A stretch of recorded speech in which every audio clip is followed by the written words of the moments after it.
hasn't been Okay, beat. so- They haven't been beaten yet. Gotcha. I should know. No, they're pretty good. They're good. So am I. Yeah, I was I think outside they'd all day be- and I'm like, I'm warm. I'm gonna- They probably beat them 9 out of 10 times. At bat. Oh, really? So, Bradley. Huh. Okay, I think I You seen can West just do, Lyon yet? No. Yeah, they're pretty good too. Jeez. I think I can just Yeah, hit I've heard record and then it should that. go. They've kind of, this is kind of their, kind of been gearing up for this one, I think you're right. Hold.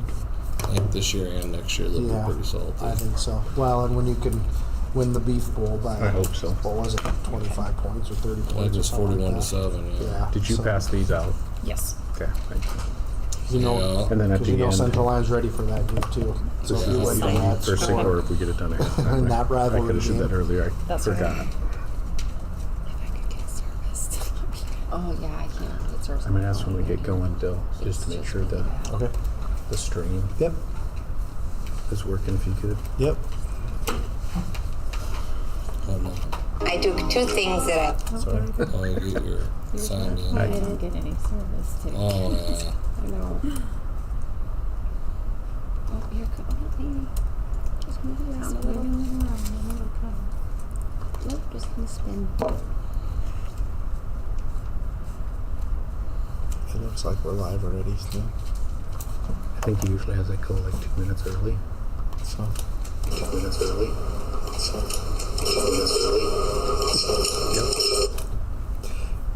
Keep repeating that. Sorry. Like a broken record. Right. That was kind of funny. It plays over the computer and it loops it back and it plays over the computer. It's always a little I Yeah. I'll double check again, It's like but that it is looks like it's charged. recording. Like if you're like nursery needs me, like how can I put this guy?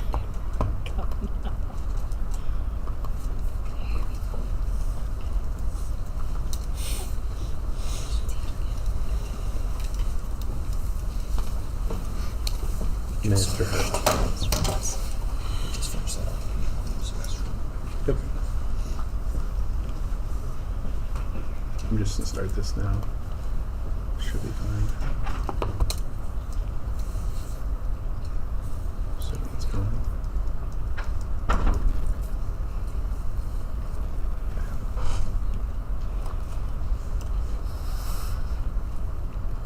Okay, it's 5:30 and I'll go ahead and call the meeting to order.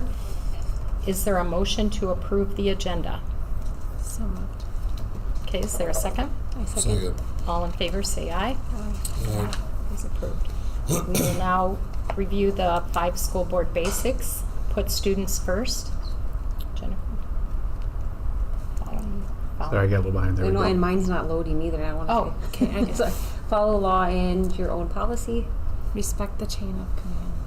Base decisions on shared objective information. And operate in the public eye.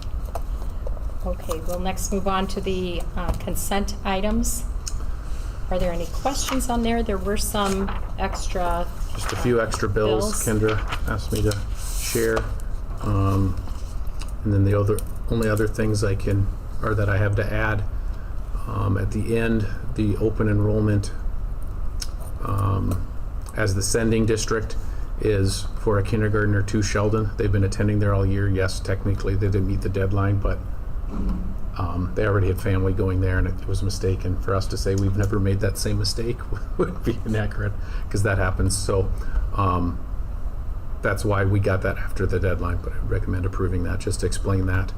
And then the other open enrollment is for a student here who wants to continue attending here but moved out of district, and that exemption, you're allowed to do that. That's an exemption outside of the deadlines. And then the last one just is the policy we reviewed, and there's no changes, but it's part of our review cycle.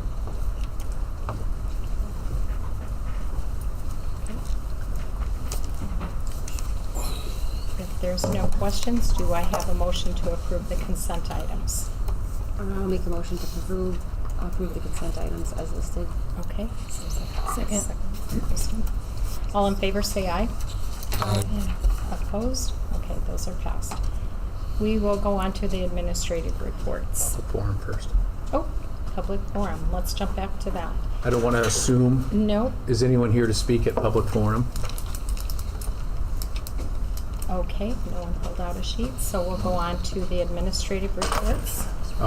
It is out of order, excuse me here. We're going to do the early grad next, so that they Oh. can get going. Okay. So. And then we'll go to down administrative to- reports, so right after visitors, we'll do the early Come on, graduates. How come, am I on the wrong? Well, for Pete's sake, Oh, it jumped you into March. it jumped me into March, Yeah. so how do I gotta go here.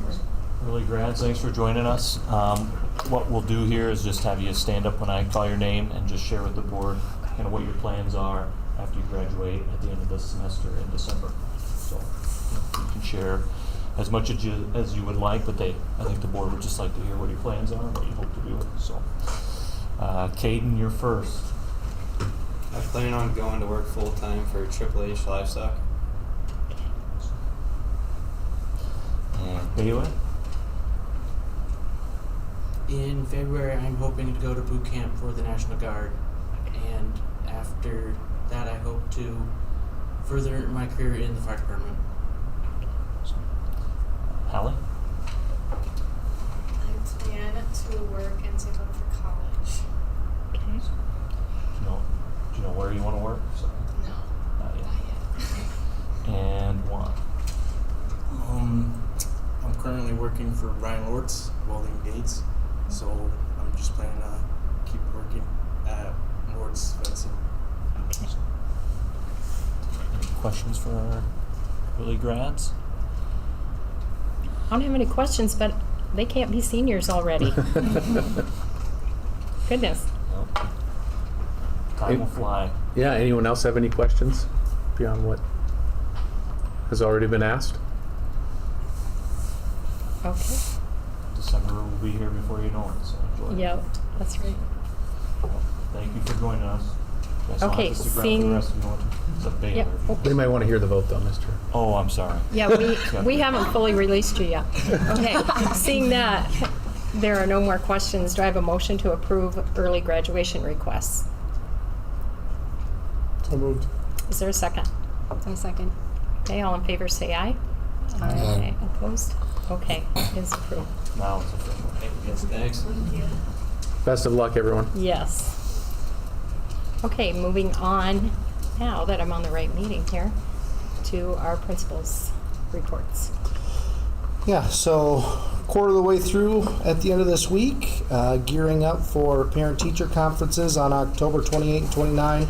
And like I mentioned in my report, just wanting to share the successes with the families. The goal that I've put out there for our elementary building is we want 100% connection with all families, whether that be, our preference is a face-to-face conference, obviously, so we can continue to use the team approach to best meet the needs and support the students. But if it's a phone call or a email or something like that, like to connect with all of our kiddos.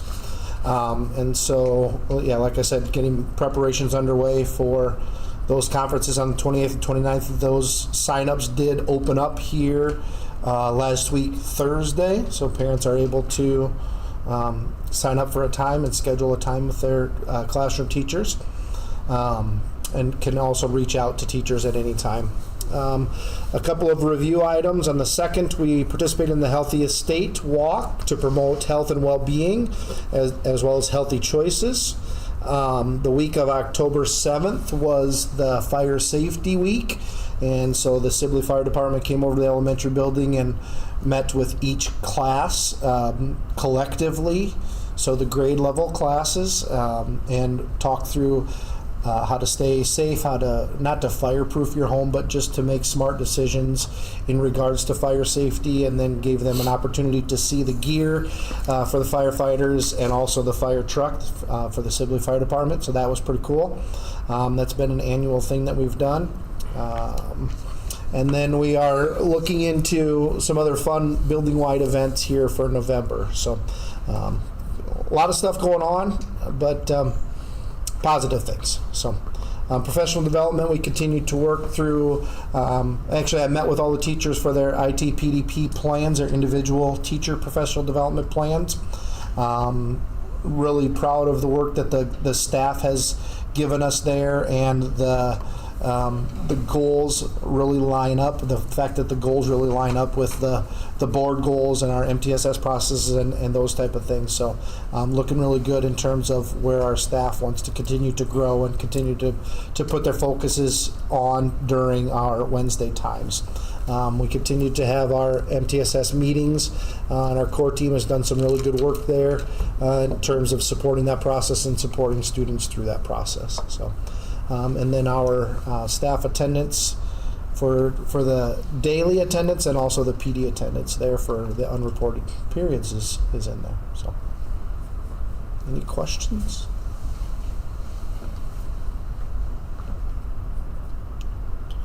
Thank you, Mr. Dizio. Mr. Hertz? So just wanted to share that the end of first quarter is October 25th, so this Friday. Things are moving along very quickly. Starting to wrap up fall activities. I'm getting to the end of some of the athletic seasons, cross-country, volleyball, football. So I had some senior nights. Marching band just had their parade of bands on Sunday. So those seasons are wrapping up, and already coaches are meeting and talking about winter sports seasons and things like that. So the high school did already have its conference earlier at the midterm. So this conference, October 28th, 29th, will be middle school and elementary. That's a change we made.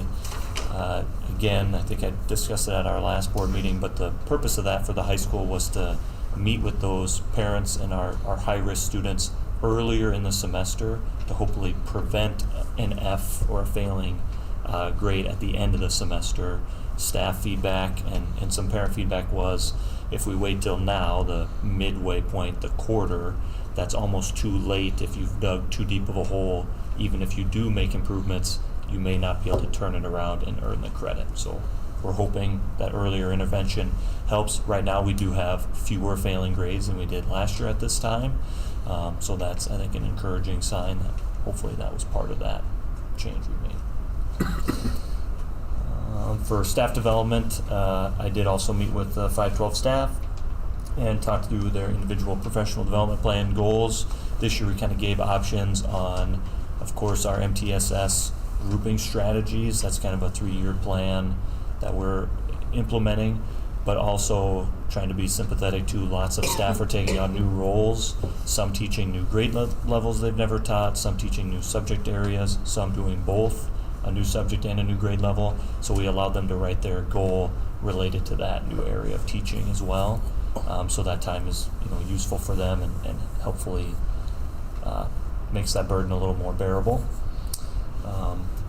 Those meetings went well. Just lots of staff did choose to focus on their new role, and I think that is a good use of that time. So, community outreach, we did the Healthiest State Walk. Middle school and high school all walked together around the school complex, so around the high school using some of the bike trails and around the elementary school, and we had a really nice day, so it worked out. Had a lot of positive feedback on that. The Sibley Housing and Development Corp is going to do another cleanup with the high school. We want to offer more community service opportunities for our high school students because that is a graduation requirement, and that is one of those that we offer. So on November 9th, that's a Saturday, we'll be having a fall cleanup. Each week I'll put out the sign-ups on Facebook. Last week I put it out towards the end of the week, and we'll try to get students and community volunteers to sign up. And yeah, it was a fun day last year when we did it, so hopefully we have nice weather again. BLT has met each month, just discussing different changes that we've made, the pros and cons, and thinking and planning for the future, adjusting changes that we've made if necessary. We've gotten a lot of feedback on our success structure, and we're looking at what things we need to do to continue to improve that.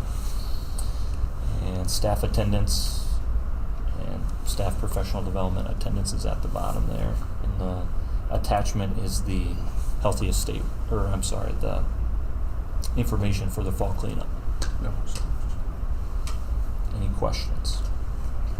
So how was the attendance as far as the high school teacher? Yeah, pretty typical. So we don't have near the attendance. We're typically between a quarter and a third. So it's definitely not where we would like it to be. I think some of that is you have older students, more independent. Parents, in a way, take a step back because maybe they feel that's a natural approach. They're 16, they should, know what they need to do for their classes. So I think in general across the state, high school attendance isn't as good as elementary, but we were right where we've been historically. It didn't improve attendance. No. Teacher or business or development plans, I guess either one of you can answer to. Is that something that you check on later on or progress on through the year then too? Yep, so plan on 3 checks throughout the year. The first check is that they've completed their goal and that it's been approved and what they're going to do to meet that goal. And then there's a mid-year check, typically January, how the goal is progressing. I ask and have asked this year that staff bring some artifact of what they've been working on. So if they're focusing on a new subject area, maybe it's some of the curriculum that they've developed, bringing a sample of that so I can kind of see what they've been working on. And then an end of the year check to see if they've completed their goal. And I also like to use that time as kind of a, how did the year go? What are things that we can change? What are things we can do differently, better? So 3 meetings throughout the year. Yeah, it's a great opportunity to have the reflection conversation to continue to promote growth and the excellence and the expectations that we are striving for.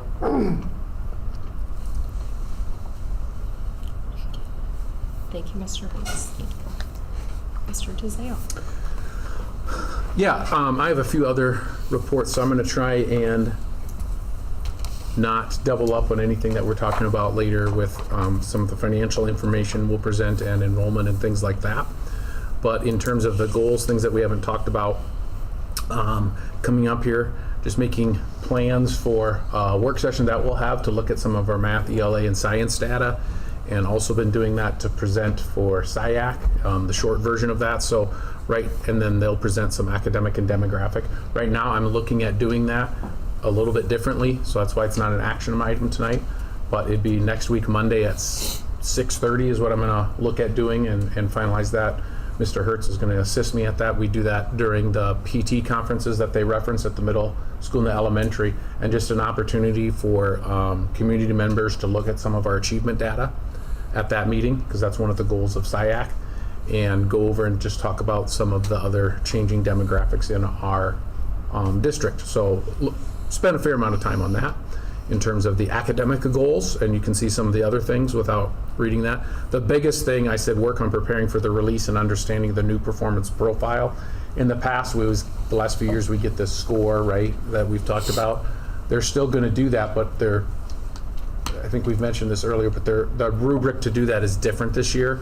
And so we're still digging in and looking at that and figuring it out. And I think that's part of the reason for the delay a little bit. Usually here by the end of October, we see something, and we haven't seen anything yet. But we know the data that it's based upon. I just don't know how they'll score that all.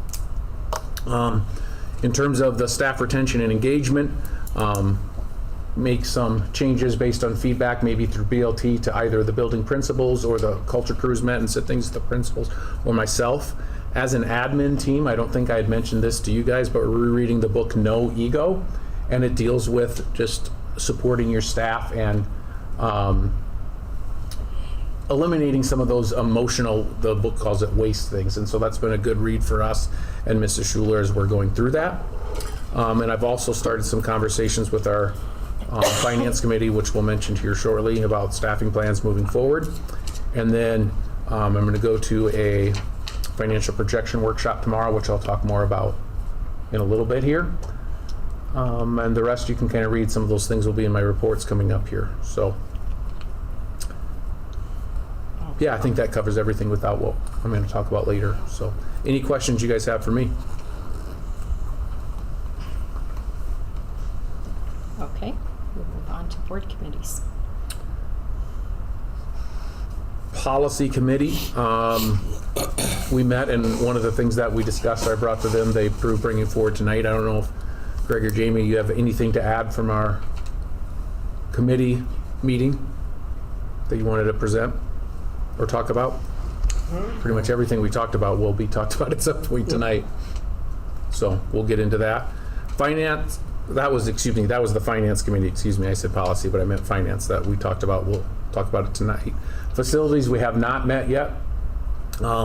Still working on that. Some of the things we've moved forward with, you'll see as I talk about later here in agenda items.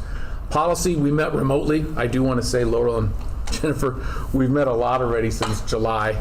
In July and August, had a lot of meetings, and so we have gone through the entire series, 500 series, which was scheduled for this year. So I wanted to thank them both for that, their work with that.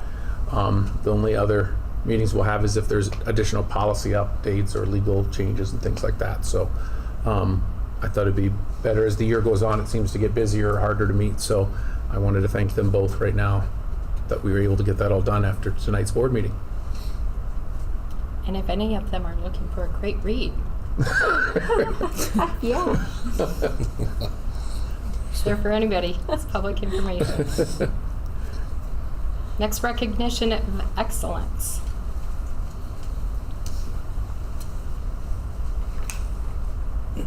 Hi, Baylor. What? For Opus Choir, two of our students, Kara Yep. Schaefer, 9th grade, and Ella Howard, also 9th grade, have been accepted into the 2024 Opus Honor Choir. They will be part of the 9th grade mixed choir this year. From Miss Lee, she is incredibly proud of all of the students and their hard work and dedication.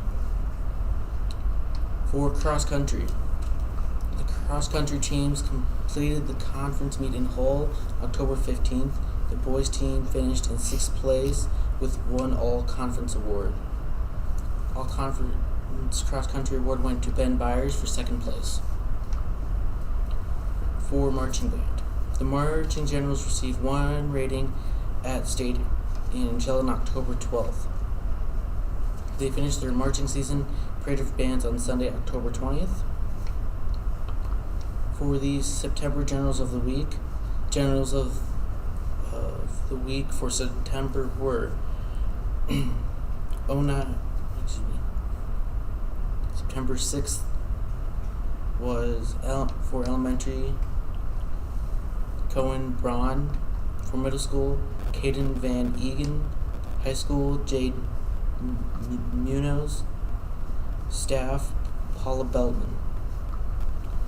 On the 13th, for elementary, it was Laurel Mans. Middle school, Addison Pomeranke. High school, Caden Schneiderman. Staff, Katie Collin. The 20th, for elementary, was Jet Marco. Middle school, Zeri Haytendorf. High school, Eric Kleinwalterick. Staff was Mike Wedge. And finally, the 27th, for elementary, was Jalen Perry. Middle school, Rhett Buckholtz, Braxton Ritter, and Aiden Fothergill. For high school was Aylin Marco. Staff, Heather Kleinwalterick. Thank Mr. you. Hertz, would you kind of just briefly remind us of why Baylor's reading that? What Sure. we changed this year? Yep, so a change we made, instead of having one representative at every meeting, the high school student leadership has 3 representatives from each grade for student council. And so Baylor is one of our 3 senior student council members, so they're on like a rotating basis, each taking a turn to be our student representatives. So that's why Baylor's here tonight. And last week was last board meeting was Reagan Rushi. Yep. Yeah, so you'll get to meet the 3rd member at our next meeting. So, and this will probably be the only time you get to do it, Baylor, with early graduation. So, Thanks, Baylor. Thank you. Yep. Thank you. Okay, moving on to our discussion items, literacy goals presentation. So we'll have Amber Brinkhouse, one of our high school SPED teachers, but she's the head of the SPED department, the curriculum coach. So come on up, Amber. I kind of decided I would just do a handout for today. So I have a handout here for this.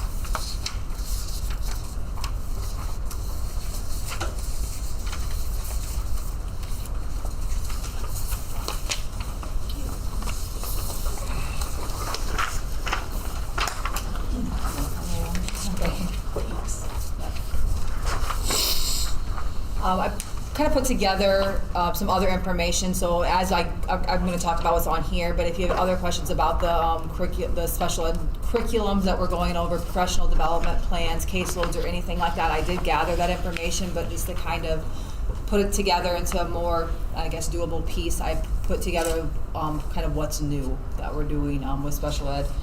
The training part, we are taking right now, myself and Natasha Wagner, who is the preschool and TK teacher here in Sibley.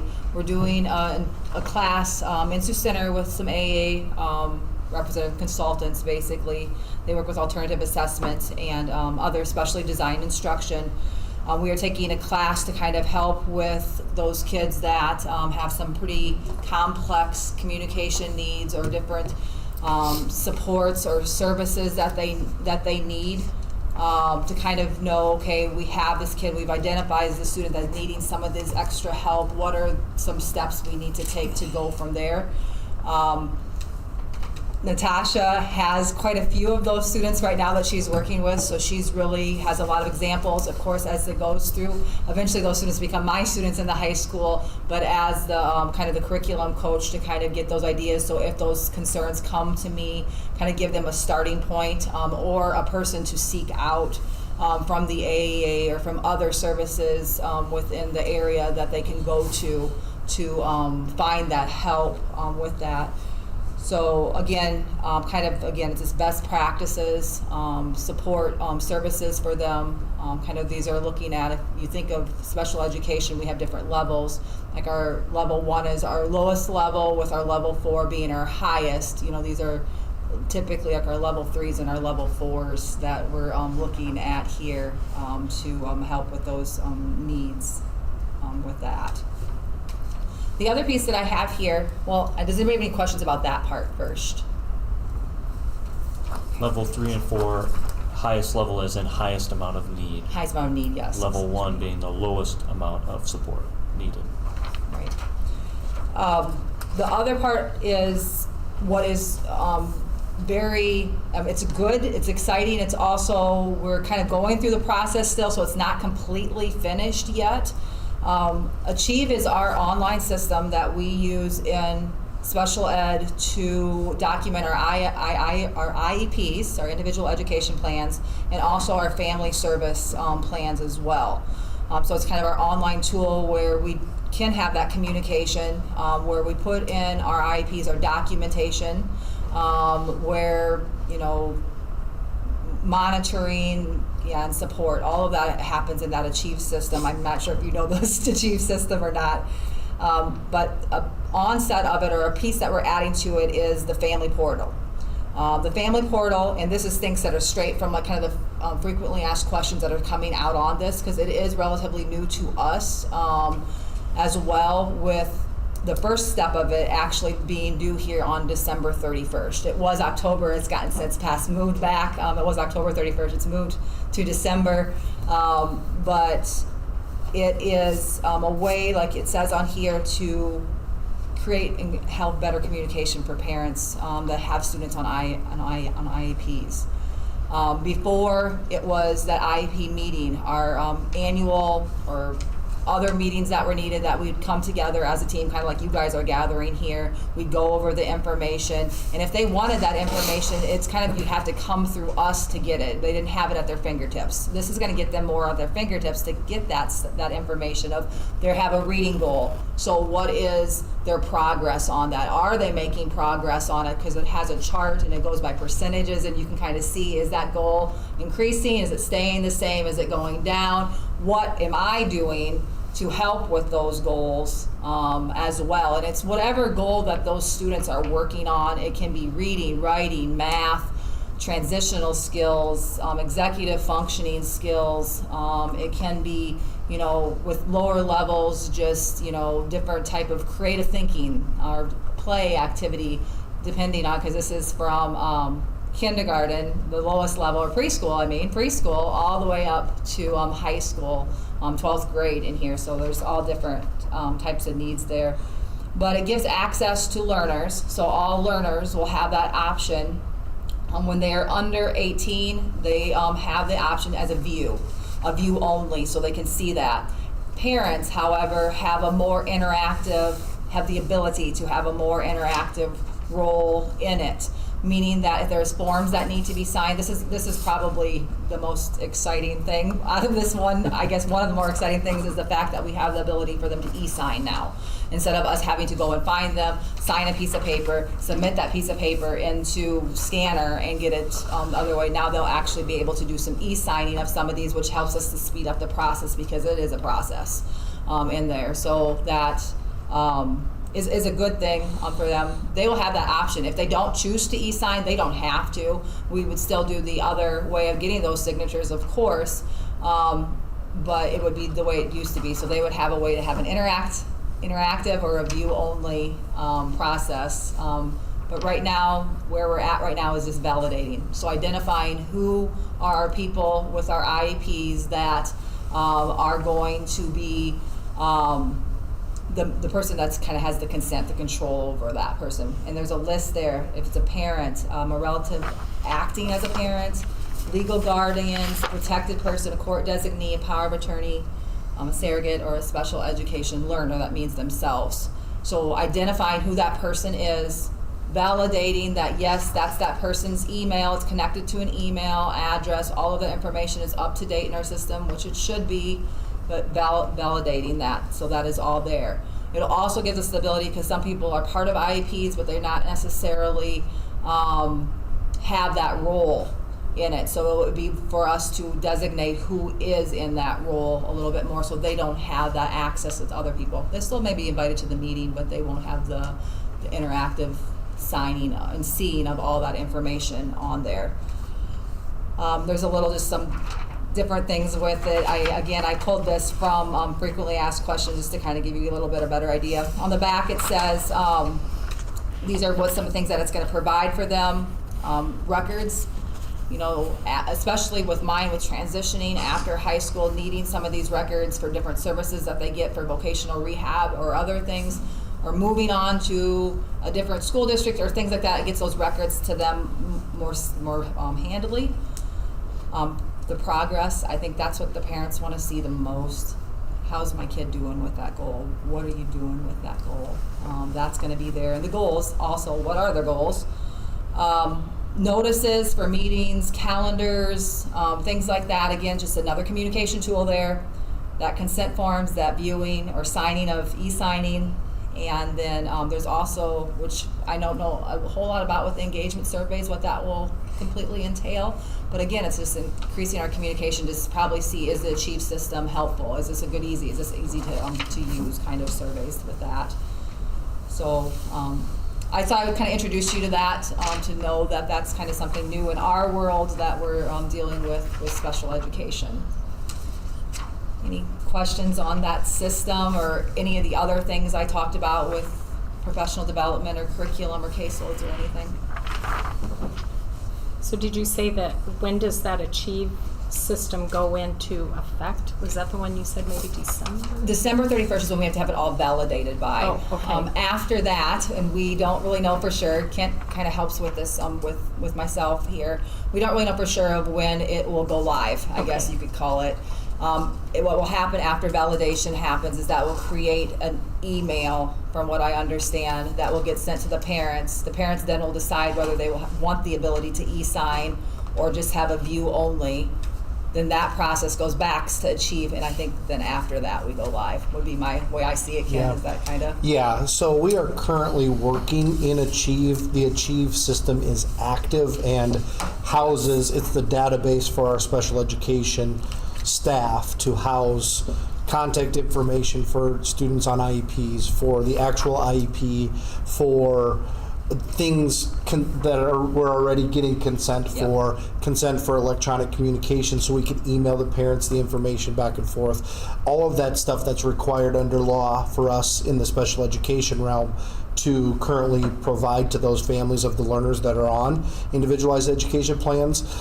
I think what Mrs. Brinkhouse is talking now is this is the next step in the capabilities of that program, is the connections between housing them in school, but also including the family and trying to increase that collaboration between staff, students, and families. And so we call it the family validation portal is kind of what we're working through right now. And so Achieve is active. This is our third year. I think this is our third Yep. year in Achieve. We've transitioned. We still see, I guess you can maybe speak on this a little bit. I think they're still kind of working some of the kinks out in the Achieve system itself. Would that be a fair statement? Right, it's getting much better. Yeah. It used to be something that it would freeze up a lot, or we Yeah. have to go back, or they wouldn't have the form that we're looking for present yet. So it was a work in progress with them, but this year has been a whole lot better. Yeah. It's more there, and it's more, I don't know, it's working better. So Achieve is an active system. Yes. We're working towards the connection between school and families. And not just us. Achieve was statewide new 3 years ago, and now this portal is also launched statewide. Yep. So every school's working through it. Yep.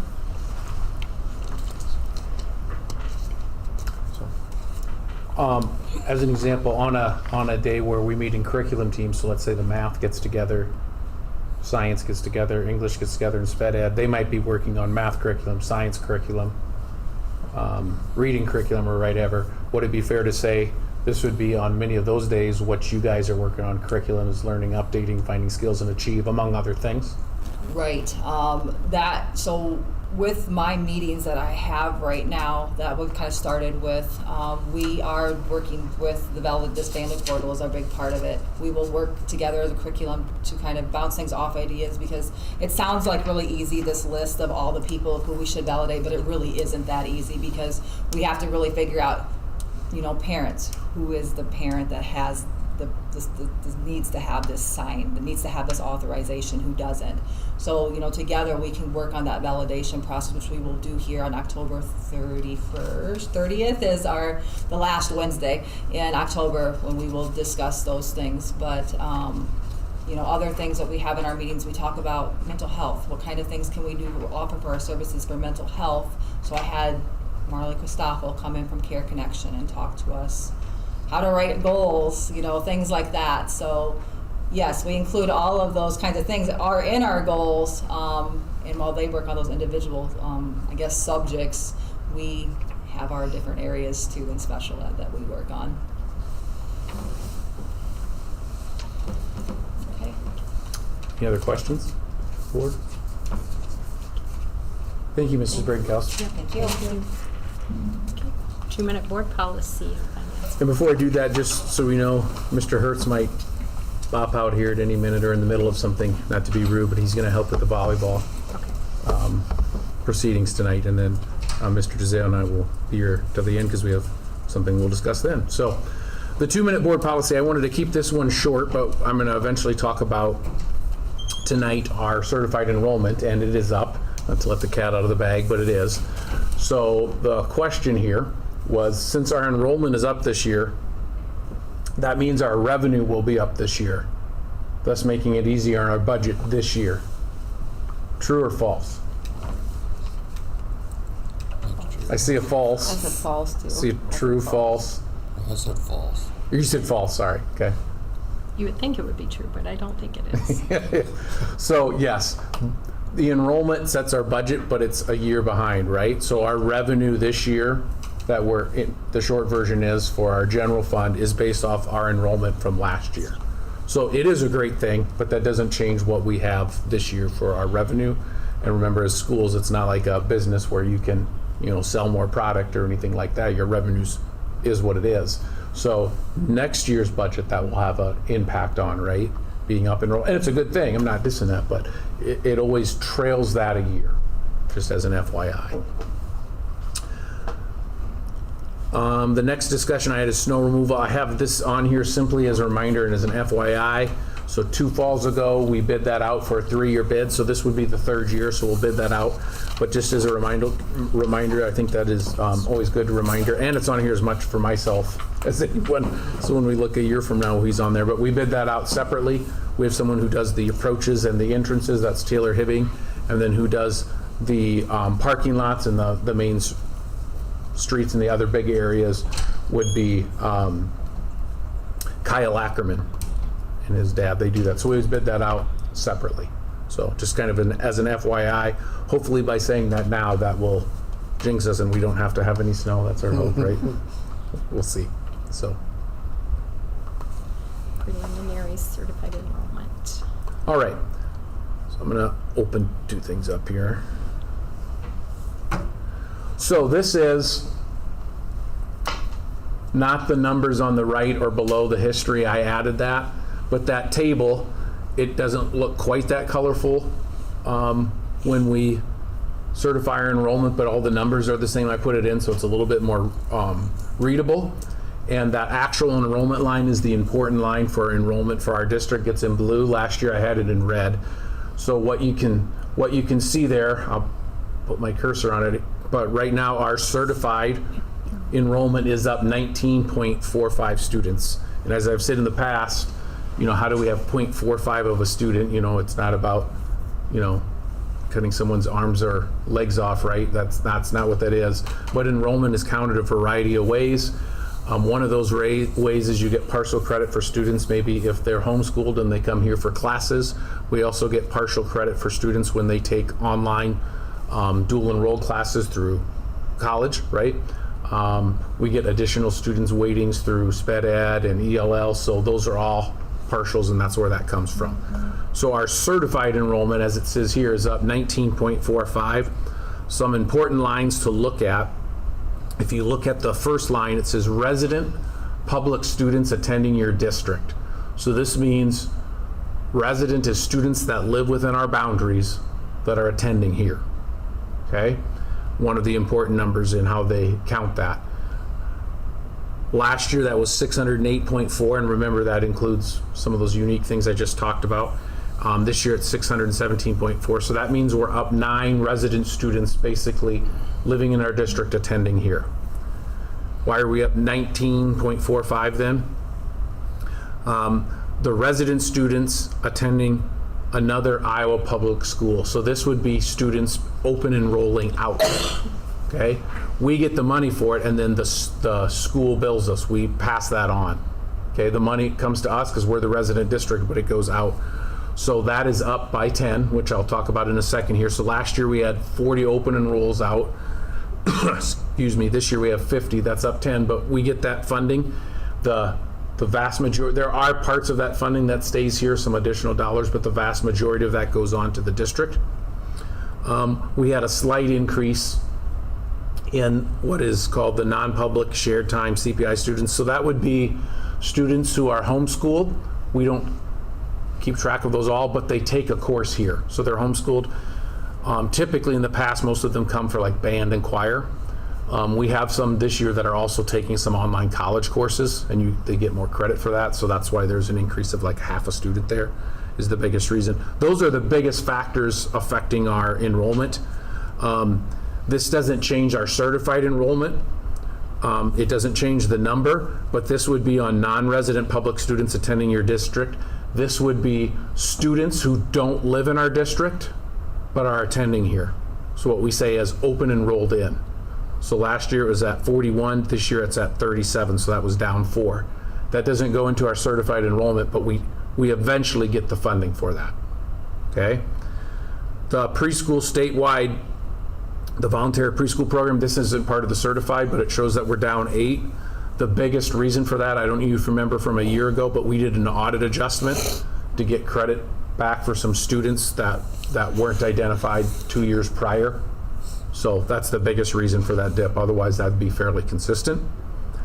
And so those are the limited English proficiency, that could change yet. That's not finalized because that doesn't go all into that, but that affects some other funding.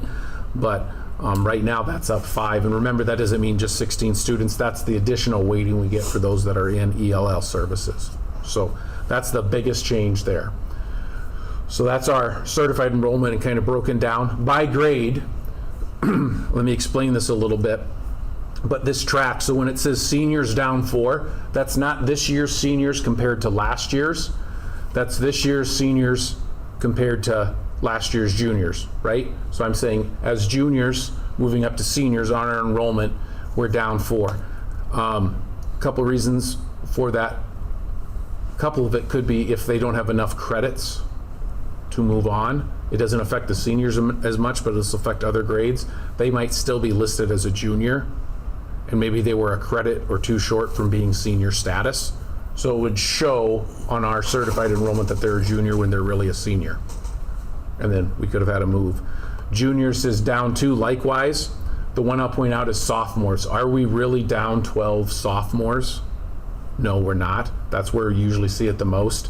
If you have some people that are sophomores, because this is their second year of high school, but they failed a couple courses, they might be still freshman status. And if you look, it says freshmen are up 5, right? We're probably not really up 5 freshmen. We're not. Some of those are really sophomores. And then the sophomore grade, gonna fly here, sorry. The sophomore grade is the one that we've probably had the most change in between being not sophomore status, but they're actually freshmen, not achieve sophomore status, or that they dropped out or moved away. That's probably the grade that had the biggest impact. We're not really literally down 12, but we are down. Does that make sense? And then as you can go down, you can start to see, because the other grades, 8th grade on down, those aren't credit based, right? You don't get credits in 3rd grade to achieve 4th grade status. You move forward, right? And so forth. So that looks pretty typical. You can see at the lower grades we're positive. So that means those are students attending here that didn't last year. It's pretty straightforward at the lower levels of the middle school and the elementary. When you get down to 1st grade, to explain this, are we really down 11 1st graders from kindergarten last year? No, but it's how the state counts it. They count kindergarten and TK together. That's how they count it for enrollment. We don't expect, and I don't know how many of you ever had children who did kindergarten only or TK. We don't expect all the kids in TK just to skip kindergarten and go on to 1st grade, right? Most of the time your intent is in TK to go on to kindergarten. Okay, so then they're in that count again this year in kindergarten. So that's the reason that 1st grade looks for a loss, is there's TK involved in that. There's not a way for me to take that out. And then the kindergarten to grad loss is what our enrollment is this year for kindergarten, includes TK, and then you always compare that to your graduating seniors the year before, right? It's not 100% true because we're once again including TK in that, but usually if that's a lower number or negative, that means you're not having as many kindergartners come in as you had lost seniors. And so that's one of the things, probably if you factor out TK, we at least held serve. If you factor out the TK, we're not negative, and we would have been last year. Pretty close. Couple of comments I would make specifically toward those 1st grade and 2nd grade. Last year our TK class was at 8. So of that 11 there, 8 of them were considered TK. So 8 of the 11 are accounted for that way. And currently in kindergarten, our TK class this year is at 14 or 15. 14, I think. So that kind of, those will be expected to stay in kindergarten for next year. Right. So just some specifics there. And so then on the bottom here, this is kind of our certified enrollment history. And I'll admit, I did not go back year by year to verify. I did last year, so I didn't know why that would be inaccurate. But kind of went back to 2015 and just showed what our certified enrollment was by year.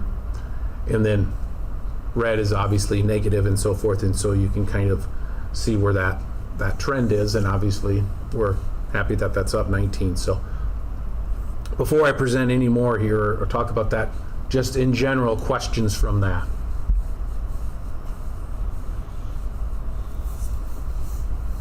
So we're excited. It's a good thing to be up 19.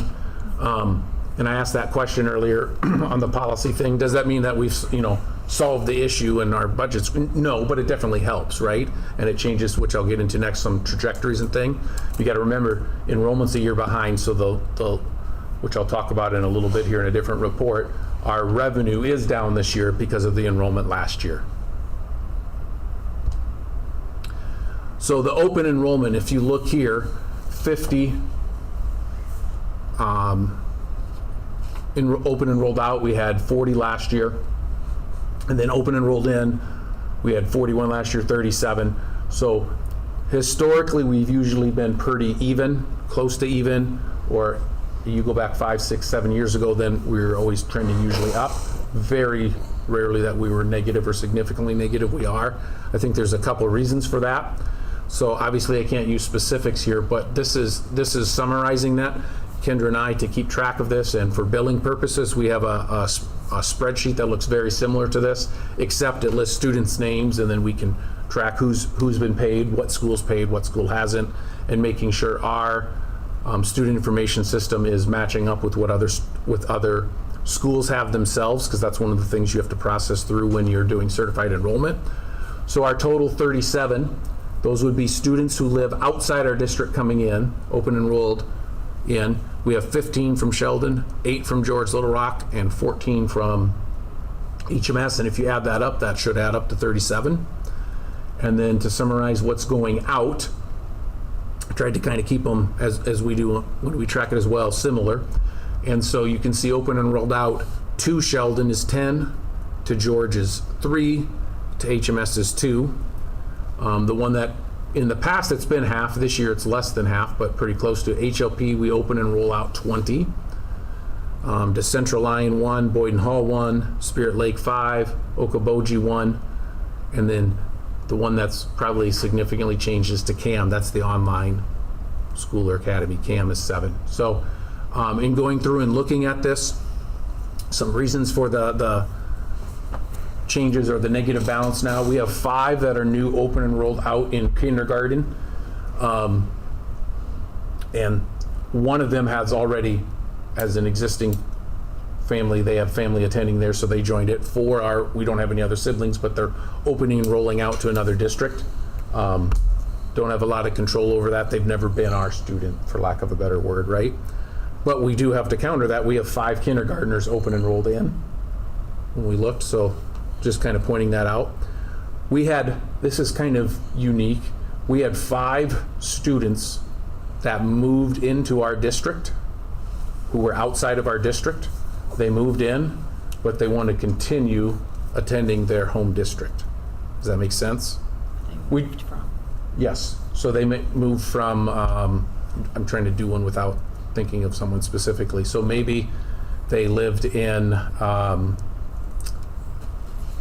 Ashton and were in Sheldon's district, attending Sheldon, moved to Sibley, but want to keep attending Sheldon.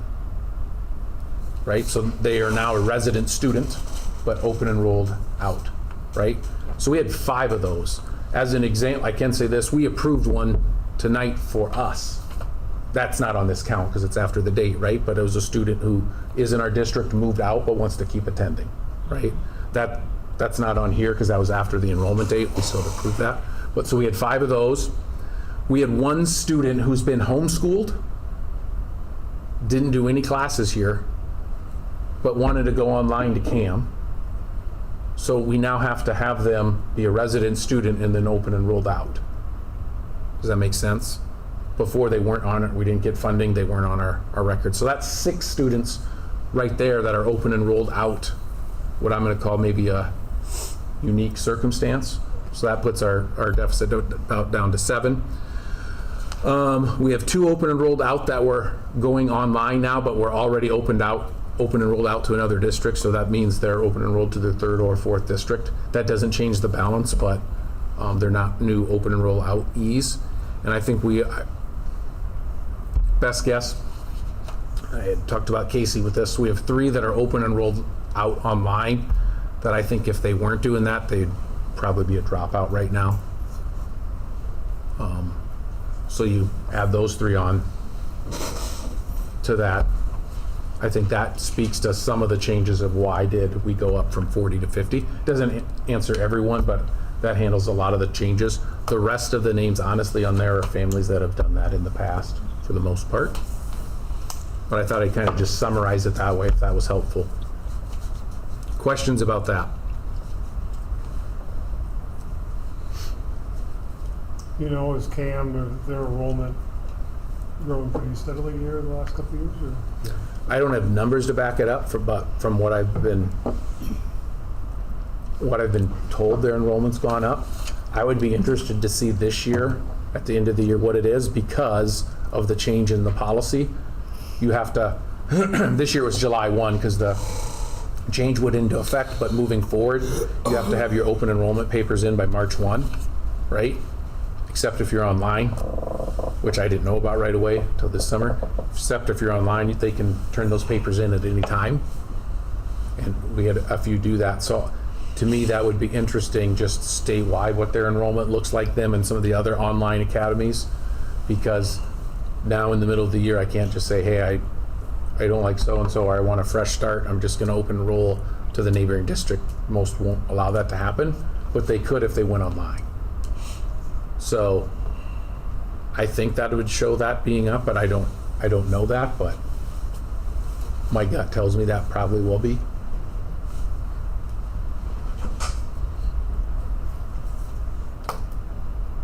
Other questions?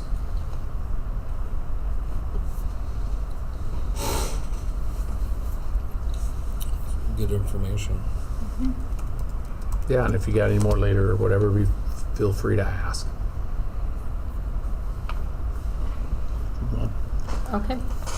Moving on to the 24 UAB estimates and projections.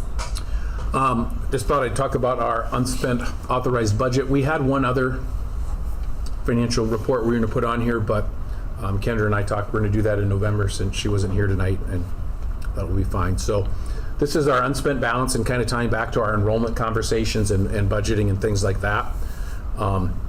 And I presented this to the finance committee too, or a version of this, tried to slim it down for tonight. So I'm going to open them all up so I can flip through the tabs here.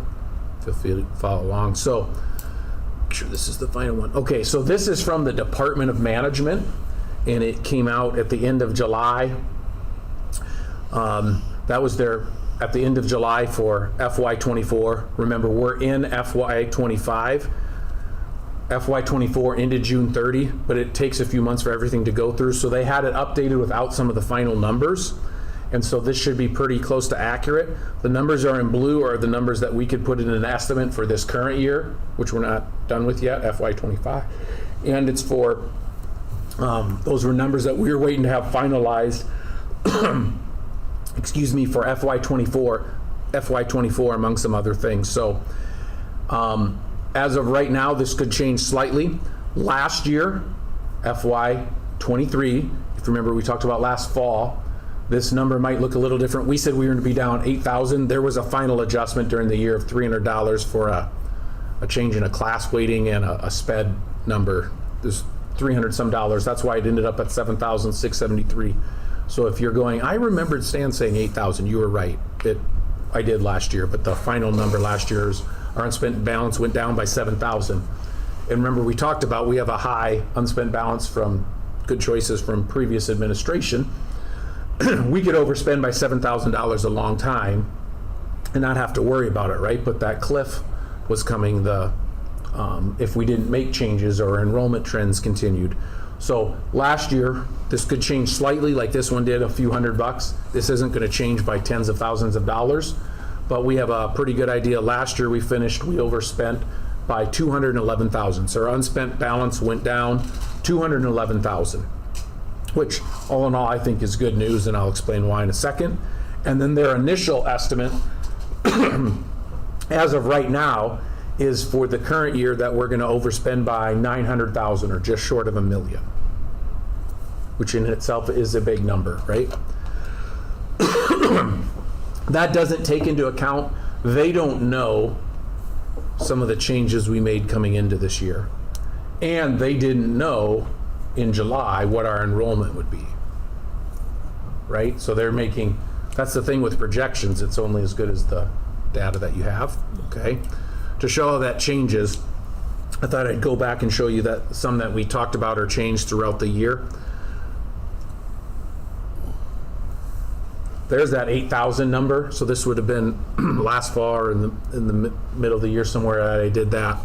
That 8,000 number, that got adjusted down to 7,800, but we overspent by 8,000. Initially at the beginning of the year, it was a larger amount than this, but at this point they were guessing us to overspend for the last year 430,000. I think initially there was like a $600,000 estimate. This one in the middle of the year was 430,000. I just told you it was 211, right? So during the year by choices, they didn't know last year we weren't going to have 2 teachers come back as an example. Last year, you got to think back because it's you make those choices from the spring before, but coming into last year, we went from 2 to 1 FFA instructors, and then we went from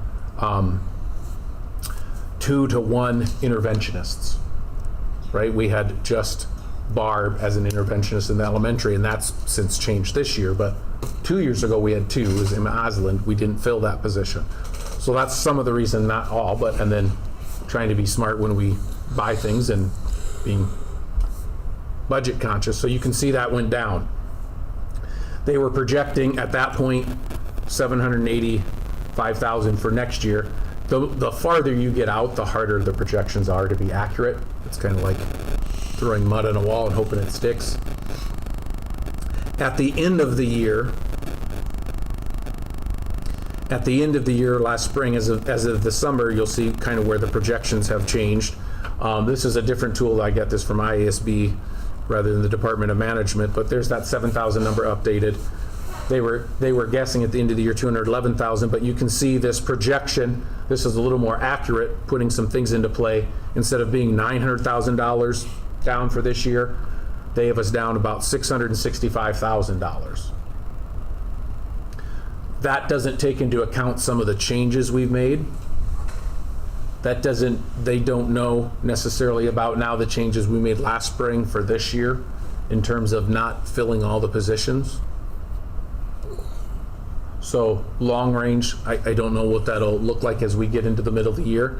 I am fairly confident and hopeful that number will go down as we do that. And that's actually one of the things we're going to start working on when I sit in my report. Kendra and I are going to a workshop tomorrow, is we're going to start doing a more accurate long range, a little bit more specific long range financial planning tool through ISFIS, is to start looking at these projections and so forth. That's what we'll do. But as you can see, over time that number has gone down, right? And some of these other numbers. I didn't put it on here, but I had showed Jamie and Craig in this. Jamie and Greg, sorry. This. Do you remember last year we kind of said if we didn't make any changes, that cliff hit in FY28, where we'd go negative for the first time? And you don't want to do that. As of right now, just by some of the changes we've made to this point, I said our goal is we got to make some of these changes now so we don't have to make difficult choices later and change it. Right now, it's already pushed that out to FY29 as their best estimate, and it's not as steep a decline. I'm hoping as we continue to make these choices, if we can have that negative number get to FY30 by the end of the year, and then maybe over time some of our enrollment dips don't happen as big. To be realistic, to expect that we're going to go up by 19 students every year is probably not realistic. I'm happy it happened, but we can't bank on that. Realistically, probably a year from now, if we're up 19, I'll admit I'm wrong. That'd be great. More than likely, I would like us to hold serve. I can't expect us to be up 19 every year. If we're down 5 or 10, we might be, but it's huge that we are up this year.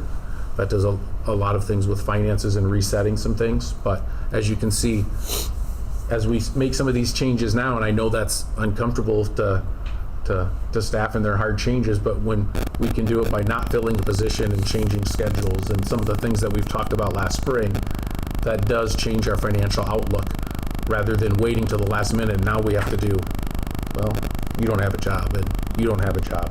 We can avoid those type of decisions. Hopefully I I got talking a lot there, but hopefully just gave a little bit of where our current UAB, unspent authorized balance, budget or balance, some people will call it, is at, and just give you a little bit of an understanding. So, questions you guys have on that? Is that the one that Kendra always talks about spending down? Or what? That Kendra talks about. So what this is basically when we have a negative number, we're saying this year we spent, our expenses were higher than our revenues, right? Okay, and you have so much authority. What's unique about Iowa schools is if you don't spend all your authority, you can carry it over. It's not in cash, but you can carry it over. So we've had a lot of authority carried over. Last year at the start of the year, we were at a little over $4.5 million. We went down $8,000, so we're still at about $4.5 million. If you look here right on this line, from last 2 years ago, however you want to say that, this year, when we went down 211,000, we started last year at 455. Now it's at 4.55 million. Now it's down to 4.34 million. Well, it went down 200,000, right? That's that unspent. We overspent, so basically our banked up authority from previous years allows us to do that. When this number isn't big enough and you overspend and that number goes negative, then you're in trouble. Yeah. And so we have time, but if you don't address that now, that number gets bigger and bigger. Let's say we don't make changes and this projection here is 900,000. We go from 4.3 to 3.4. You do that 2-3 years in a row, that's gone. It's really easy for that to get spent. So that's what you're trying to avoid. It's okay for us to do that in the short range, but we have to stop that slide.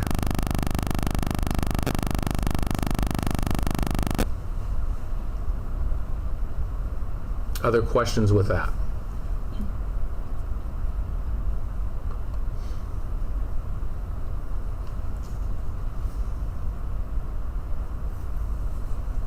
All right. Okay, moving on to proposed work session. So I'd like to propose sometime before our next board meeting, ideally sooner rather than later, and if we can come up with an idea for a few dates tonight to do that. I'm not proposing any given night. It seems to be when we do work sessions, usually Wednesdays have worked the best in the past because the fewest events and other things going on. If it's a different night, great, but I would like to keep it right at an hour, not go over that when we schedule it, but just to go over some of our academic progress data and our demographic data that we've been talking about, and getting back to some of those important things like we talked about when Luann was here. The reason you're here is to oversee and to have that oversight and to look at why we're setting some of these academic goals when Mr. Hertz and Mr. DeZale talk about those things. And so I linked what we'd go over. They're right there. And I could bring some other data if needed, but that's what we'll talk about that night. Some of that data is what I'm going to also present publicly at SIAC, and I have linked on our website as well. But what I'm hoping here, just a discussion item, if we could potentially come up with a few options, and if we get one, great, but to have a work session to go over that to go over that academic data.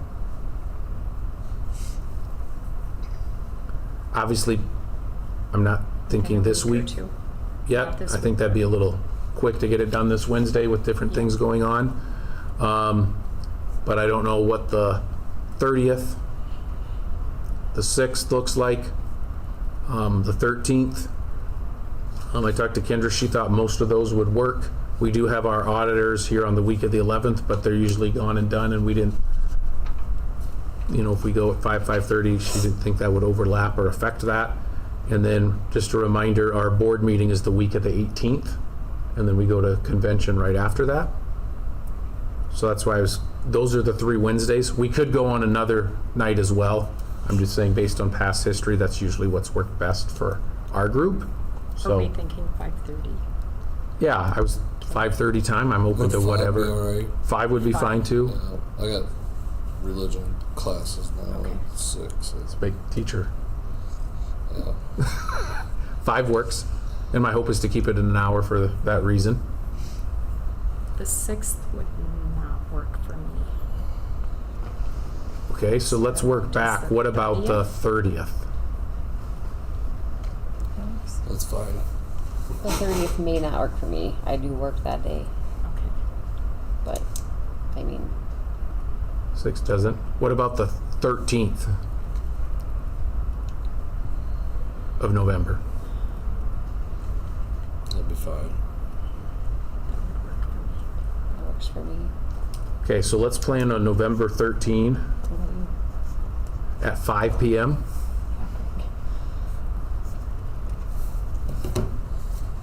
And I'm planning on being done at 6 or right in there, not going like an hour and a half. I think we can time that, and if we're done a little bit earlier. I haven't even told the principals this.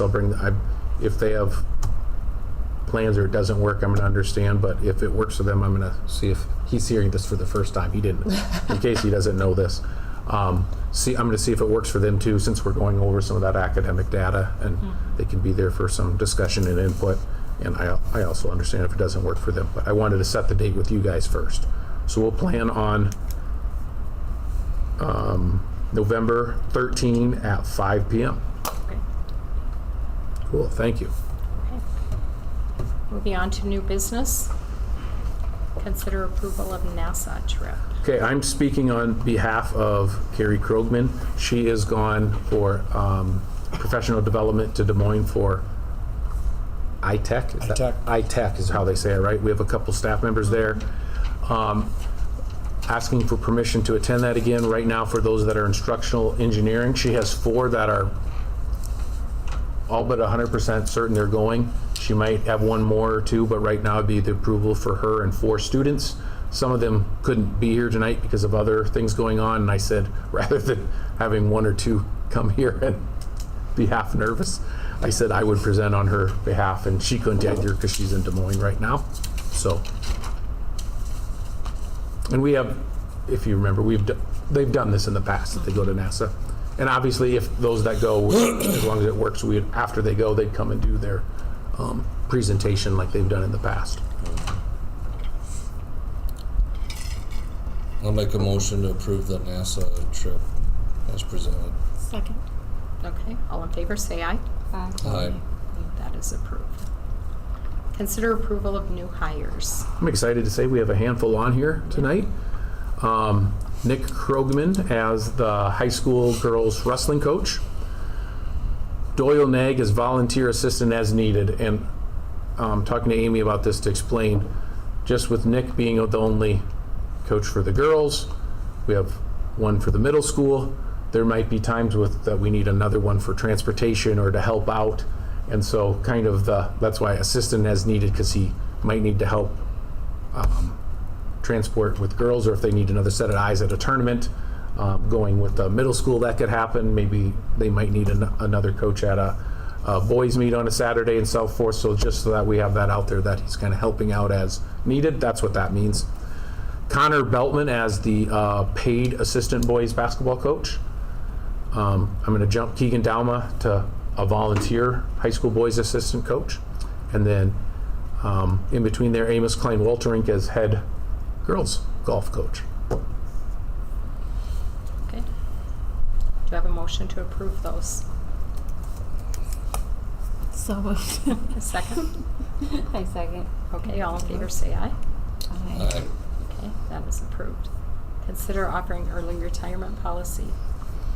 So based on the numbers, yes, we're excited. We have enrollment up, but as you can see, we still have some negative unspent projections coming the years, and one of the ways that we can help to try and control that is offering early retirement. So I first presented this to the Finance Committee among our projections and recommended, and they approved making the recommendation here at the board meeting.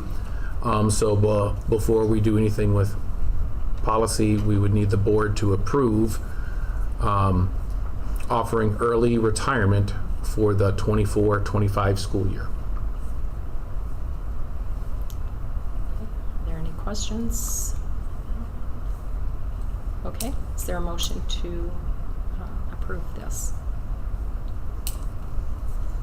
I make a motion to offer early retirement policy. Okay, is there a second? Okay, all in favor, say aye. Aye. Aye. That is approved.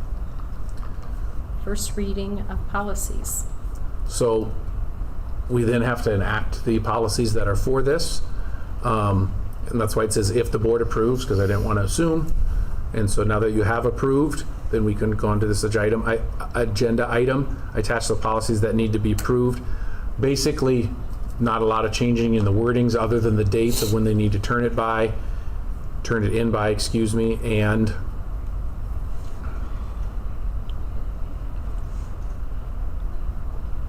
I don't know if I have that on here.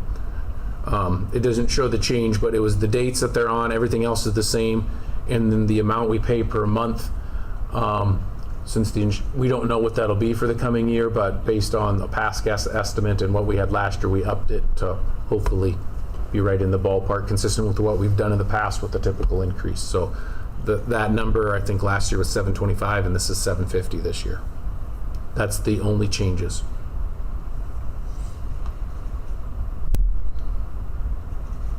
Okay, is there a motion to approve the first reading? Make a motion to approve reading the policies for consent change 407.06, 407.6, 407.06E1, 407.061, and 407.06E1. And also, if you're willing to forego the second reading. And forego the second reading. Okay, is there a second? Second. Second by Kristen. All in favor, say aye. Aye. That is passed. Consider adding SIS coordinator title. So this is the other thing I asked for with the Finance Committee and then presenting this here. Try and present this simply here. With the changes in the cuts to the AEI, SIS is Student Information System. We use JMC to do that. A lot of schools in our size do that. You might hear some schools say they use Power Schools or Infinite Campus, regardless of what it is. But to do that, that's a big task to make sure that's entered correctly. So even when we have new students at the elementary, Heather does a great job of entering, but it's Twyla's job right now to make sure that's entered correctly, and then she connects that with the state.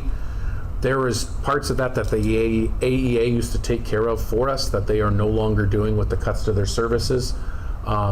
Not all parts of the state did that. I think our AEA was trying to provide a lot of services for value that they're not being allowed to anymore. What that does is that puts additional job duties and responsibilities. So I would like to add that title to the high school secretary, which is Twyla's position, but putting that on as part of the position. So as I told Twyla, we love her to death, but I know she can't be here forever. And so that we know that it's attached to that position. So when she's no longer in the position and we have to hire that position, we know that's part of their duties.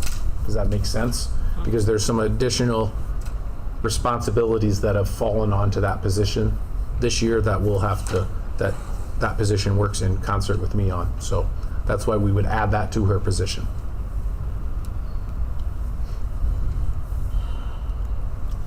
Okay, do I have a motion to approve the SIS coordinator title?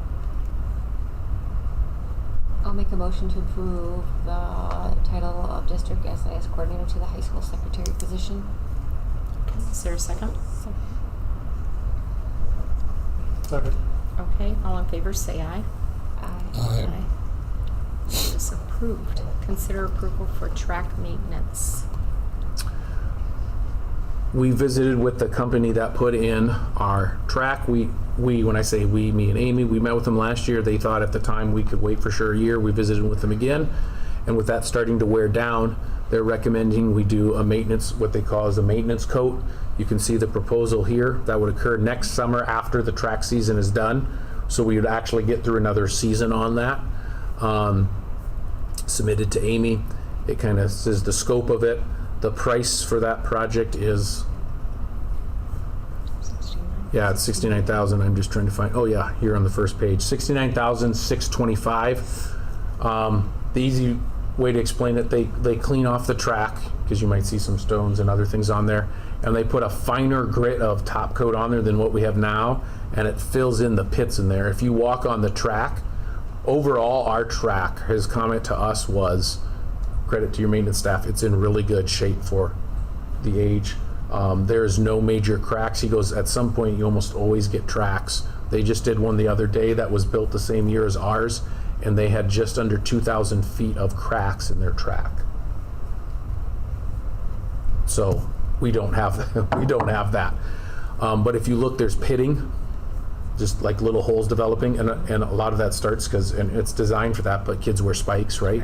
And to dig into, and that's what you want, but then over time that wears out, and especially on the home stretch, you can kind of see grooves worn in now, and if you look really carefully, the paint gets faded the closer you get to the football field. It gets a little brighter as you move away from the field, and he just said because that's where you get the most traffic. Water sprays off your field, and so they fill in those pits and then they spray over that to hold that in, and then that extends the life of your track. And then they would repaint the surface. That's all included in the bid. How often is this done? Good question. First time? This is the first time. So that was put on when we redid the track, and we asked. He said it was 2018. And then this would, generally you do this once and it goes to the end of the useful life of the track. And so I asked that question, what is that? And he said the typical average is that 14, 15 years to 17 years. Keeping it up, you could extend beyond that. And then after that point, we'd have to do the process, as long as the underlayment of the track's good, you'd have to take off the whole top layer and then relay that. But we're talking, by doing this and keeping up with maintenance, another 7+ years, 8 years for sure is the expected life of that again. Is that something that comes out of Pepple then? Yep, Okay. we would pay for that out of Pepple Safe. Okay, any other questions? Okay, seeing none, is there a motion? I'll make a motion to approve the track maintenance. I'll second that. Okay, all in favor say aye. Aye. That is passed. Payments, as we've discussed in the past, to SiteLogic, remember the bill, we just pay a portion of that, and then we'll back pay that once in the spring the revenue bond comes through. Okay. Is there a motion to approve the payments to SiteLogic? I'll make a motion to approve the payment to SiteLogic. Second. Okay, second by Kristen. All in favor say aye. Aye. Okay, that is passed. Consider approval of purchase for used minivan. So it might seem like we have a lot of vehicles, and we do, but we're actually running a little tight now, and some of them are older. We are finding we have more, not only preschool routes, but special ed routes for maybe 3 and 4 year olds. Mr. Zale's attesting to this. And we have more children placed in foster care that are out of district that we still have to provide transportation for. That'd be a fair way to say that, right? That you don't know how long those arrangements will last, and we're allowed, that is an open enrollment, that's different, and we're allowed to provide for that, so we usually have to have other drivers and vehicles for that.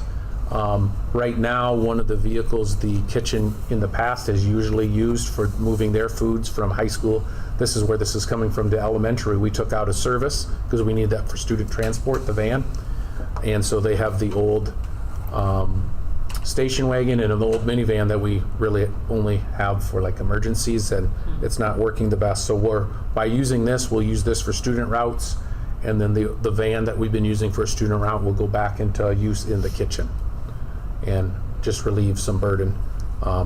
As an example, tomorrow me and Kendra are going, and I'm not complaining, I'm just pointing this out, because of all these routes and other things, we don't have any school vehicles for me and Kendra to take, so I'm taking my own vehicle. And I'm not complaining, I'm just pointing out that That we're short. vehicles. Okay. Did you guys check with our local dealer here? I was hoping someone would ask that. We did. I tried to give him a range based on Pepple and Sable, what we wanted. We wanted used under 20 grand, and anything local was the cheapest that they could come up with is 5,000 or 6,000 more than that. Amos did start there, locally. Is there a motion on this one? I'll make a motion to approve the quote for the attached used van.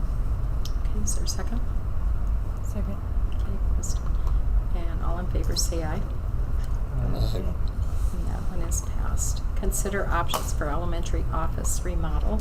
So this is part of the project with SiteLogic, and just kind of keeping you guys up to date, and then some options, and that's why Mr. DeZeo is still here. Remember, the big scope of this is putting a secure entrance in all 3 buildings. Middle school, high school, not a lot of change, right, on that. And you can kind of see the overall plans in that. And then the HVAC that we've talked about, the geothermal and so forth. The biggest change would be the elementary, and converting one of the classrooms would now be the entrance to school and the office, for lack of a better word. And the existing office area would be repurposed into some special classrooms. So we had some initial drawings. The architects came and did a walkthrough, and then towards the end of the year, we had a whole bunch of people from SiteLogic and some of the architects along with that, and then Mr. DeZeo was there. Ashley Hench as nurse was there part of the time, Heather Tangeman. They got some feedback from that because they wanted to look at what classroom physically we're talking about. And based on some feedback and options, one second here.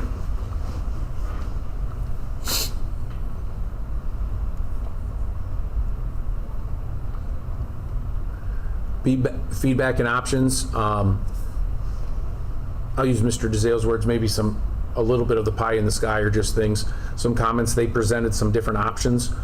On walking through and talking with staff that day, the comment was at the elementary, they don't have a great place for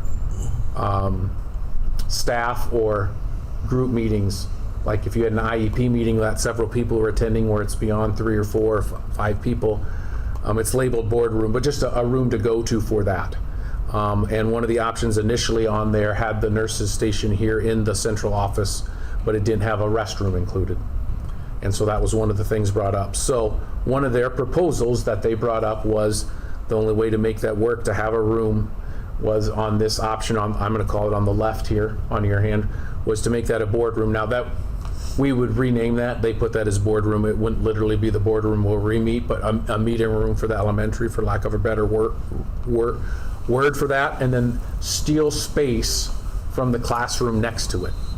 Put in a wall, and then that's where you'd put the nurse's office and the restroom. It'd be accessed through that main classroom, but it'd steal space and then make that classroom smaller, and they'd have to repurpose or use that. So that was the way to make that work in some different layouts here.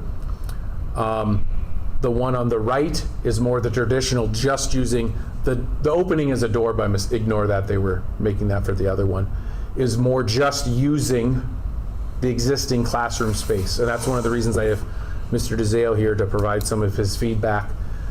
This would be approved, it'd be fine, but it changed the scope of the project a bit now and add some cost if we went this route, and that's why I'm presenting it to you guys, is because we'd also be stealing space from the classroom next to it. Does that make sense? What's that Or the classroom? one on the left. Yep, the one on the left. So what's that classroom today? So this right now is a 3rd grade classroom. That we're going to do most of the work. The room to the left of it is a 2nd grade. No, it's 3rd grade. 3rd grade classroom as well. It says 2nd on here, but it's a 3rd grade classroom. So then obviously they'd have to do. That's not what we're necessarily worried about, but they'd have to move to a different spot, right? So that was how they presented some of the options. Don't be overly concerned with the overall layout in each one. Some of that subject, like they don't have doors on here, and the staff can work through the specific. It says detention room. We're not going to literally label the room detention room. You know, they had talked about it'd be nice from the original plans that was open, but a space for like if students came to the office to sit in, and so she labeled it detention, and we might change that yet. The principal's office will be in here. Obviously, the reception area where Heather sits will be in here. That as you can see, come up here. As you can see, this entrance is expanded, and so during the day they'd have to come through the side, right, to come in here. That's going to be in here no matter what, and then you'd exit into the room. We're going to have a principal's office in there, and we realized from our needs a nurse's office with the restroom. It might change the look a little bit. Don't be overly concerned with that. What I want you guys to worry about and approve, and I'm going to let Mr. DeZeo here talk, is are we looking at, like we originally said, just that one classroom, or are we looking at the classroom and stealing space from the next one? So they presented that when we did that walk. Was that April or May? Yep. Do you remember? Yep. They presented some options, did that. I talked to them maybe once about this in the summer. We focused more on some of the other things, but they presented this, And so then I showed that to Kenton, that's why he's sticking around. So why don't you talk about a little bit about the discussion you had with staff on that? Yeah, so the conversation we had was, if we're going to do it, let's present all of the options on the table and see what would be the best fit. One of the concerns that has been brought up, like Mr. Giselle said, is just the space for a meeting room of a group of 6 to 10 people in the elementary. That space just doesn't really exist. We make it work right now. And so if we could fit that in, we thought, well, let's see what that looks like. In receiving these plans and seeing what that looks like in there, we're concerned about stealing that additional space in that second classroom, if that makes sense. So in the plan on the right, essentially what we're doing is we're taking a current classroom and the current office space and flip-flopping their purposes. So we're not really losing any realistic, usable space. It looks different. It will be laid out differently, but we're not losing any space. In the plan on the left, we would be taking some space out of a full-size classroom and making that would still be a classroom, but it would be a smaller size classroom. And so, yeah, just walked through, like Mr. Zale said, walk through some of the options and talk to the architects about what if, what would it look like if, what would we need to do if, some of those kind of things. And so in the conversations with office staff and BLT, we think our best option is to leave it with the plan on the right as initially intended and not steal the additional classroom space.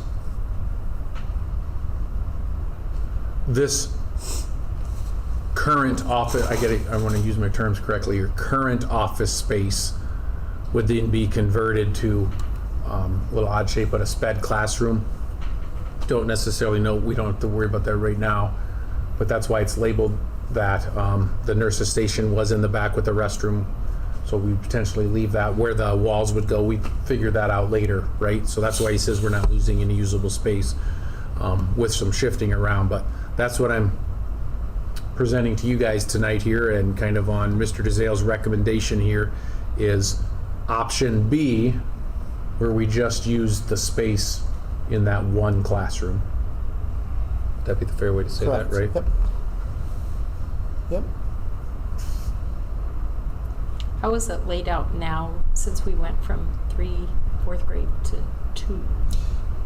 Good question. We currently have one of our support services staff, our ELL teacher, is in that full-size classroom. Okay. So that was the vision of, if we stole some of the space from that full-size classroom and made that a smaller classroom, we could put a support services staff, like special education or English language learners supports, where they're meeting with smaller student groups as opposed to the 20 in the full-size classroom. We're meeting with 5 to 8 max for some of those, more like 4 to 6 probably. That smaller class would be sufficient, but with being 20-ish students up in the building, I don't know that we want to sacrifice that space at that time. Additionally, the feedback that I received between the two plans is we work very closely in the office, and it's imperative that we remain that tight collaborative environment. So the setup for the structure that we have things in the office fits better for our current practices in that plan B on the right. The nurse and the secretary and myself, especially when the nurse is not there and the secretary then has to kind of pull double duty, needs to be fairly close for student supervision if they're laying down in the nurse's office, for seeing students that come in to see the nurse. If the nurse is not there, the secretary goes back and then also has to keep an ear out for things happening in the office. And we try and cover for each other. And so that's why that closer proximity space would work better for us right now. Additionally, we talked a lot about teacher, like a teacher work area, copy machine, paper, some of those kind of things, and just what would be the best fit for those, or kind of getting into the specificities and getting into the weeds of the details. But yeah, I guess long story short, we just really feel like that option B would be in our best interest right now for the office staff nature of it, but also for the saving of the classroom space, to maximize our classroom space throughout the whole building. So on the right, those blue, Yep, that's the current office. yes. So is that the 2 rooms that are kind of across from each other now? No. Ask your question again, Okay, Laurel, sorry. Okay, and I haven't been in there for a little bit. So the room that Mrs. Renner, Correct. then who is across? Mrs. Van Briesen. So would that be those rooms? Well, it kind of depends on, that's a great question. It kind of depends on where we're at with staffing. We're currently still advertising, would love to get an additional special education teacher if we can, because our caseloads are continuing to grow in that realm. So as designed, that blue space, the current office space, would be whomever is in Mrs. Renner's classroom right now. Right now. The one across the way would still be continued to be A special ed room. a special education room, more self-contained type stuff where Yep. students need to be removed from the general ed classroom for behaviors for higher academic disabilities, some of those kind of things where they need that more intensive support. That would kind of stay. I did talk through it with that staff. One of the downsides to that is they like being right next to each other because there's a lot of collaboration that happens. They would be a little bit further down the hall from each other, but we would have to make that work a little bit. So that space, that current office space, would be big enough for 2 staff, but as currently staffed, it would just be 1 right now. Okay. So then Mrs. Renner's room would turn into a 3rd grade room? Correct. Okay. That's Yes. exactly right. And then this other one would be another 3rd grade room? Correct. Yep. Okay. There undoubtedly will be some rearranging happening in the elementary building, Right. regardless of what that looks like, and so we can continue to maximize our building efficiency from there. You know what I mean? Because my goal is to still have those teachers as close as possible. You know, our current structure has 2 3rd grade teachers, while the 2 rooms that are in this diagram are right next to each other, but then the other one is down there. So, yeah, not super ideal, but doable. Yeah. So we'll continue to look at what is the best setup Right. moving forward. So, and it's a lot of work to move a classroom, especially an elementary classroom where that is their home away from home. So, and it would be a lot of work to move any classroom. I'm not minimizing any other level's classroom either. You know what I mean? So, yeah, right now we're hesitant to give up that extra classroom space. I think so too. So, yep. That would up our costs too, wouldn't it? Yeah. Yeah. Yeah. I hate to see us lose classroom space because hopefully we Yep. will need that. Yep. And we will continue to work with the staff, the BLT, to reconfigure, rearrange as needed. So that's why, like your comment about the special ed classrooms both going in there. Is it possible? Maybe. Kind of depends on where we're at for staffing, and yeah, we talked about some other uses for that space as well, and I think those details will all kind of get ironed out as we go through. Does that make sense? Yeah. Does that answer your question? And that's what they were thinking too, so. Yeah. So I know on So the, B is just on the another right. question. Mhm. So the blue, if they become the special ed classrooms, you know, those Mhm. are all windows. Mhm. I just have a niece who has special needs and she Mhm. gets distracted very easily. Mm-hmm. So like, curtains up are or those what? windows gonna be changed for those special ed kids? So like, say teachers or people Yep. are going to the library, other classes, like, are those windows gonna be changed so they don't get distracted? I don't know about. I don't know. I don't know Just a about. thought. Yeah, that's definitely something that we've talked Like, through oh, as well. yeah. I don't know about change, but we would put Something. some type of solution. Sure. I would love to see us do more branding and develop some more school spirit. Yes, Sure. you're pointing like these windows. You know, when you're outside in the commons, looking in, you can't see into the Right. the library, but it's generals. It's, you know, I'd love to see us, whether they're student pictures working in the classroom or generals. I mean, putting something like that, some cost-effective solution there, Right. and whether it's curtains on the inside or something like that. Or we build a wall and it's something like that. That is definitely a Yeah, I just have a consideration. niece with special needs and she gets distracted very Distract- We had that Distractions. same, I'm glad you said that. Well, and not only that, you'd hate to have anybody feel like they're sitting in a fishbowl. Everybody's watching. Yeah, right, exactly. We had that same So- discussion, and if I remember right, I don't know if the scope was to take out the windows, but I just said we can more effectively put window Yeah. clings on, and then Yeah. that you can't look both ways like they have here, Right. and then on the inside figure out whether it's curtains, like he said, Yeah. or paper over it or something like that. Figure that out. I think that'd look pretty cool, to be honest, to have some stuff in the hallway, because we've had separately discussions about trying to get some more branding at the elementary.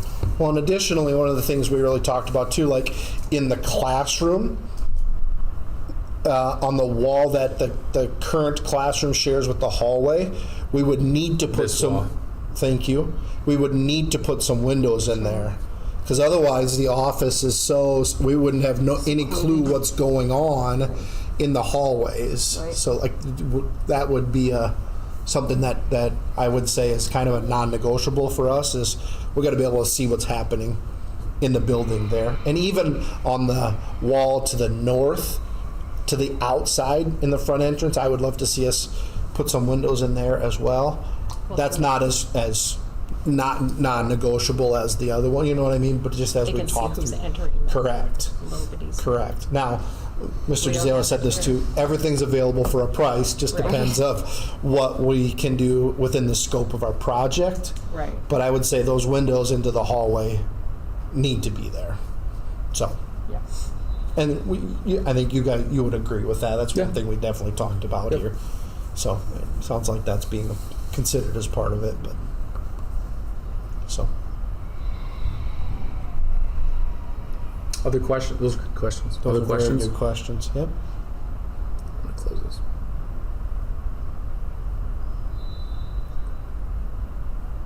So if not, really, the motion would be to approve option B.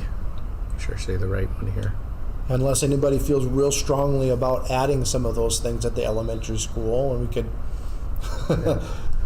But within this, Sacrifice with the that, scope yeah. of the project, but yeah, that would be our Right. recommendation. And your would be teachers and staff agree that it should be not taken away from the classroom. Yes. A majority of them. I mean, everybody's not going to agree 100%. Correct. But a majority poll is. Yep. And one of the things I've shared too with some of the staff that feel strongly about a meeting room, it's like, yep, I hear what you're saying. I value your feedback, but I'm going to take into account just a little more heavily Heather's opinion and Ashley's opinion at this time, because we live in that space Right. every day, all the time. You know what I mean? And so, going to have a better understanding of how that really works. And staff is very good. Yep, they all said, yep, we completely understand that. We respect that. So, but just giving some 2 cents as you asked for it. So I said, yep, that's why. And I don't ever think it's bad to have an extra set of eyes in there, just in case I'm missing something, we're missing something, just to collaborate as much as we can. So.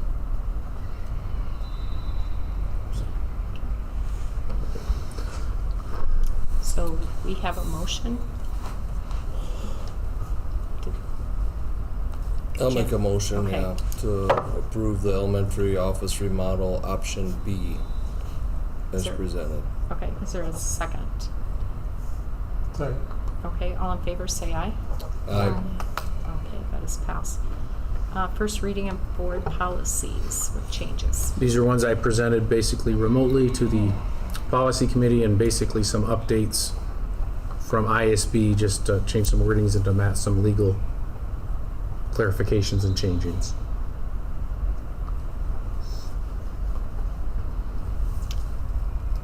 And make sure the motion includes the numbers. Yes.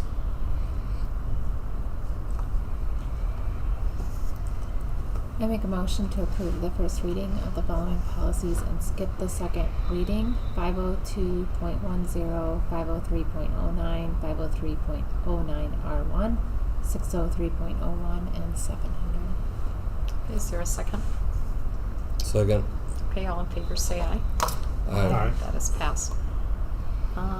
Next meetings. November 18, that Monday, December 16, that's sooner in the month, but I don't think there's a lot of interest in going on the 23rd, so we'll keep that on the 16th. And then January 20th, and then we already said we'll do our work session on November 13th at 5 p.m. And then as we get closer, I'll email specifics, but ISB, the fall convention is November 20th and the 21st. We'll leave sometime in the morning of the 20th. Talking points.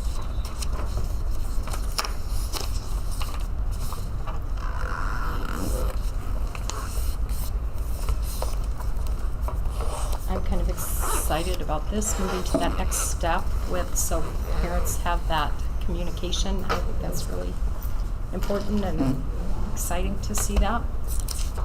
Yep, bad presentation. Enrollment's looking good. Enrollment is looking Yeah. good. Yeah. Yes. Hopefully, My Stan, goal you'll was have to we- eat your yeah, words, and I hope those so. numbers will just have My to. goal, I was really hoping we'd be even or up slightly. I didn't realistically think it'd be 19, so I was very pleased. Okay. Any others? Okay. Then I'll ask for a motion to adjourn. I'll make a motion to adjourn. Okay. I'll second that. And we are adjourned. Thank you, everyone. Thank you. Thanks, guys. Okay. Yeah, thank you.